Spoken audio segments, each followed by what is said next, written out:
Hello दोस्तों, आपका बहुत बहुत स्वागत है हमारे YouTube चैनल पर। आज की इस वीडियो में मैं आपको बताने वाला हूं BNS फर्स्ट का एक और इम्पोर्टेंट क्वेश्चन जो आपके एग्जाम में देखने को मिल सकता है। तो चलिए शुरू करते हैं। क्वेश्चन क्या है? अपराधिक मन स्थिति। कहने का मतलब क्या है कि मन स्थिति यानी दुराशे के सिद्धांत से आप क्या समझते हैं, इसे निर्णीत वादों की सहायता से स्पष्ट कीजिए। देखिए, अपराध के सर्वाधिक महत्वपूर्ण तत्वों में से दुराशय भी एक है। दुराशय का तात्पर्य द्वेषपूर्ण अथवा आपराधिक आशय से है।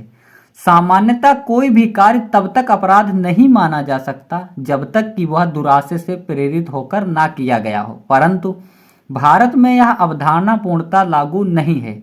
आंगन विधि में चूंकि अपराध के आवश्यक तत्व निर्धारित कर दिए गए हैं, अतः दुराशय अपराध के गठन हेतु एक आवश्यक संघटक है। आशय के बिना केवल कार्य किसी व्यक्ति को अपराधी नहीं बनाता, सुक्ति पर आधारित है।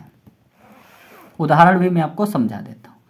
यदि एक व्यक्ति कुल्हाड़ी से सम्यक तथा सतर्क होकर तथा सावधानी से कार्य कर रहा है, परंतु अचानक कुल्हाड़ी का फल निकल जाता है और पास खड़ा एक व्यक्ति उससे गंभीर रूप से घायल हो जाता है, तो वह महज एक दुर्घटना होगी और कुल्हाड़ी से कार्य करने वाला व्यक्ति गंभीर क्षति का दोषी नहीं होगा, क्योंकि उसका आशय व्यक्ति को क्षति पहुंचाना नहीं था। ठीक है।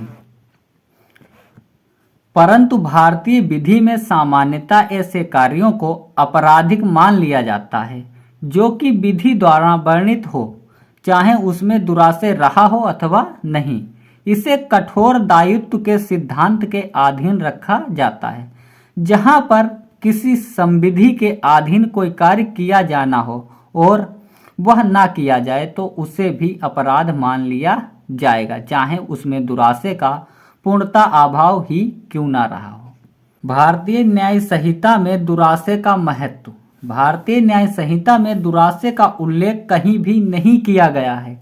यह दांडिक विधि शास्त्र का अत्यंत महत्वपूर्ण तत्व है, परंतु इसका तात्पर्य यह नहीं है कि भारतीय न्याय संहिता में इसे अपराध का तत्व नहीं माना गया है। वास्तविकता तो यह है कि BNS में दुराशय शब्द के स्थान पर स्वेच्छापूर्वक, आशयपूर्वक, कपटपूर्वक एवं बेईमानी पूर्वक शब्दों का प्रयोग किया गया है। इसके अलावा BNS में कई और शब्दों का प्रयोग किया गया है जो दुराशय के प्रतीक हैं, यथा भ्रष्ट रूप से, द्वेष भाव से, उतावलेपन से, उपेक्षा से इत्यादि हैं।